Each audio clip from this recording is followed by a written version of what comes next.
दाखिल खारिज म्यूटेशन क्या होता है और जमीन के संदर्भ में इसका क्या अर्थ है। नमस्कार, मेरा नाम है प्रकाश रंजन और आज हम लोग बात करने वाले हैं दाखिल खारिज म्यूटेशन के ऊपर। जब भी कोई जमीन का खरीद बिक्री होता है तो एक विक्रेता होता है जो कि जमीन को बेचता है और एक क्रेता होता है जो कि जमीन को खरीदता है। तो सबसे पहले हम लोग समझेंगे दाखिल खारिज क्या होता है। दाखिल क्रेता का नाम को दर्ज करना और विक्रेता का नाम को निरस्त करना, यानी कि हटाना, इसको हम लोग दाखिल खारिज कहते हैं। कितने दिन का समय लगता है? तो 21 दिन से लेकर 90 दिन का समय लगता है।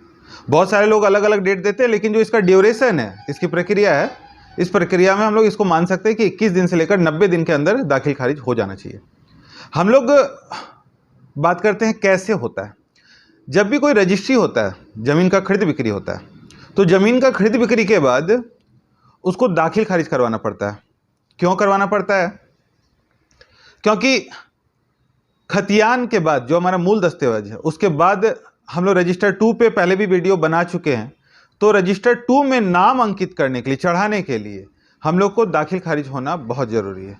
तभी उनका जमाबंदी, रसीद जो हम लोग बोलते हैं, साधारण बोलचाल में हम लोग रसीद की बातें करते हैं। तो जब तक रजिस्टर 2 में उनका नाम नहीं चढ़ेगा तब तक उनका रसीद नहीं कटेगा। और रजिस्टर 2 में नाम चढ़ाने के लिए पुराना नाम को हटाना जरूरी है और नए नाम को चढ़ाना बेहद जरूरी है। तभी उनका नाम रजिस्टर 2 में आएगा और तभी उनका रसीद कट पाएगा। गवर्नमेंट के नज़र में मालिकाना हक। अब अगर हम लोग केस के हिसाब से समझें, चूंकि दाखिल खारिज झारखंड की अगर हम लोग बात करें तो यहाँ छोटा नागपुर एक्ट है। छोटा नागपुर एक्ट में जमीन को लेकर बहुत सारे लोगों के मन में बहुत सारा मतभेद है। प्रक्रिया में हम लोग बात करते हैं, पहले जब जमीन ऑनलाइन नहीं था तो रजिस्ट्री के बाद जो क्रेता थे, जो जमीन खरीदते थे, वो जमीन के सारे डॉक्यूमेंट को कर्मचारी के पास जमा करते थे और एप्लीकेशन देते थे कि इनको हमको म्यूटेशन इसका कर देने के लिए।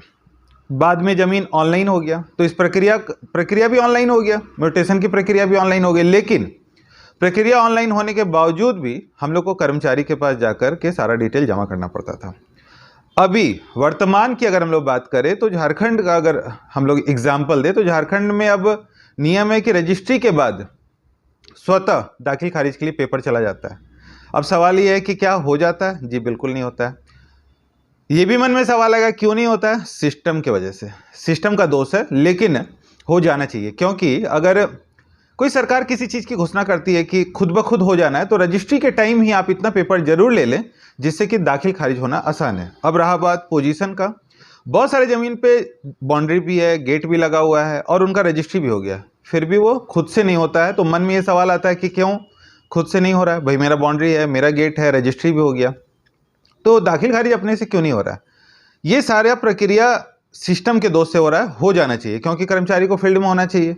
तो अगर फील्ड में है और उनका बाउंड्री गेट लगा हुआ है, रजिस्ट्री हो गया है, सारा पेपर डॉक्यूमेंट उनके पास आ चुका है, क्योंकि ऑनलाइन जब हम करते हैं तो सारा डॉक्यूमेंट, या तो डॉक्यूमेंट जिस समय अपलोड होता है, जो भी आपको पेपर चाहिए वो ऑनलाइन ही हो जाना चाहिए। लेकिन अगर नहीं होता है और बाद में आपसे मांगा जाता है या ऐप में कोई गड़बड़ी होता है तो ये सारा कुछ हम लोग बोल सकते हैं कि यह सारा कुछ सिस्टम का दोष है। वर्तमान में तो यही प्रक्रिया है, लेकिन भविष्य में हो सकता है इसमें सुधार जरूर होगा। अब हम लोग बात करेंगे केस को लेकर कि जमीन का जब दाखिल खारिज होता है तो कोई भी आदमी जब दाखिल खारिज करता है ऑनलाइन, तो अगर उस पर कोई भी आपत्ति है, कोई भी आपत्ति दर्ज होती है, तो हम लोग वर्तमान में देखते हैं कि आपत्ति होने के बाद हमारा दाखिल खारिज रुक जाता है। लेकिन ऐसा होना नहीं चाहिए। फिर हम वही कहेंगे सिस्टम का दोष है। अगर दाखिल खारिज रोकने के लिए कोई भी आपत्ति आता है तो उस आपत्ति के लिए आप जो आपत्ति डाला है उसके साथ आप मीटिंग ऑर्गेनाइज करके या कोर्ट लगा करके उसका सॉर्ट आउट कर सकते हैं। एक एग्जांपल हम आपको देंगे।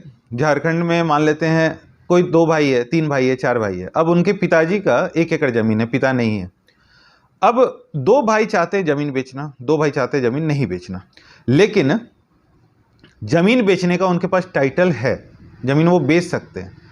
अर्थात कि अगर 1 एकड़ खानदानी ज़मीन है और 4 भाई है, मतलब उनका हिस्सा 25 डिसमिल का है, उनका टाइटल है 25 डिसमिल बेचने का।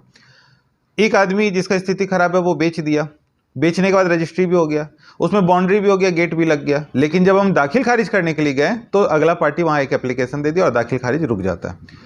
यहाँ भी हम लोग बोलेंगे सिस्टम का दोष है। अगर ऐसा कोई भी प्रॉब्लम आता है कि भाई मेरा ज़मीन बिक गया है, तो आप अपने हिस्सा को ही रोक सकते हैं, इससे अलग नहीं।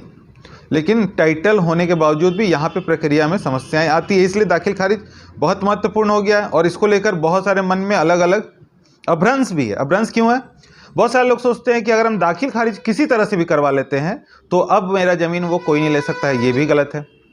अगर आप दाखिल खारिज करवा भी लेते हैं और वो दाखिल खारिज गलत है, म्यूटेशन गलत है या षड्यंत्र के तहत किया गया है, तो आप कर्मचारी के पास भी इसका रिपोर्ट कर सकते हैं। अगर दाखिल खारिज हो गया, ऑनलाइन भी चढ़ गया, तो LRDC ऑफिस में जाकर आप इसको लेकर वहाँ पर कंप्लेन अपना दे सकते हैं। और कंप्लेन मिलने के बाद उस पर कोर्ट होता है, और जो भी प्रक्रिया, अगर गलत ज़मीन का दाखिल खारिज हो गया है तो उसको रोकने, निरस्त करने के लिए LRDC ऑफिस मतलब ऑर्डर कर सकते हैं। इसलिए ऐसा नहीं है कि अगर किसी का किसी तरह से दाखिल खारिज हो गया है तो उसको नहीं रोका जा सकता, बिल्कुल रोका जा सकता।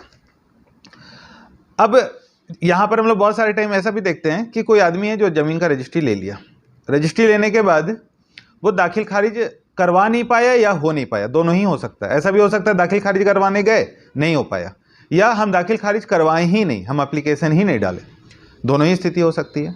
और 1 एकड़ ज़मीन था, 25 डिसमिल हम खरीदे हुए थे। अब 10 साल के बाद, 15 साल के बाद उनका बच्चा किसी और को वही ज़मीन बेच देता है। चूंकि खाता में तो ज़मीन दिख रहा है, तो ज़मीन का रजिस्ट्री हो गया। तो क्या जो पहले ज़मीन खरीदे हैं उनका राइट्स खत्म हो जाएगा? जी नहीं होगा। इसमें भी आपको केस में ही जाना पड़ेगा। आप DC ऑफिस में कंप्लेन कर सकते हैं जो नया डीड बना उसको निरस्त करने के लिए, और अगर वहाँ से काम नहीं हो पाता है तो आप कोर्ट का सहारा ले सकते हैं कि मेरा डीड पहले का है। जिनका डीड पहले का होगा उनका ही राइट्स पहले आता है। अगर बाद में किसी तरह से हो भी जाता है तो उसको निरस्त किया जा सकता है। ये अधिकार जो है उपायुक्त के पास होता है। अब हमारे पास सवाल है कि फ्लैट का दाखिल खारिज होता है या नहीं? बिल्कुल होता है। हम लोग इससे पहले जो फ्लैट का खरीद बिक्री होता था उसमें क्या था, रजिस्ट्री हो गया, आपका काम हो गया। लेकिन अब वर्तमान में क्या है, रेरा भी लगा हुआ है, यानी कि उस ज़मीन पे भी मालिकाना हक आपका ही है। तो अगर कोई ज़मीन में फ्लैट बना हुआ है तो उसमें अगर आप फ्लैट खरीदें तो उसका भी दाखिल खारिज होगा, या ऑफिस भी है तो उसका भी दाखिल खारिज होगा। जो रेशियो आएगा, मान लेते हैं ज़मीन तो उतना ही है, उस पर 10 तल्ला घर बन गया, तो जो रेशियो आएगा उस रेशियो के अनुपात ज़मीन का वो छोटा सा टुकड़ा का मालिकाना हक भी आपको होगा। हम लोग टाइटल पे अब बात करते हैं।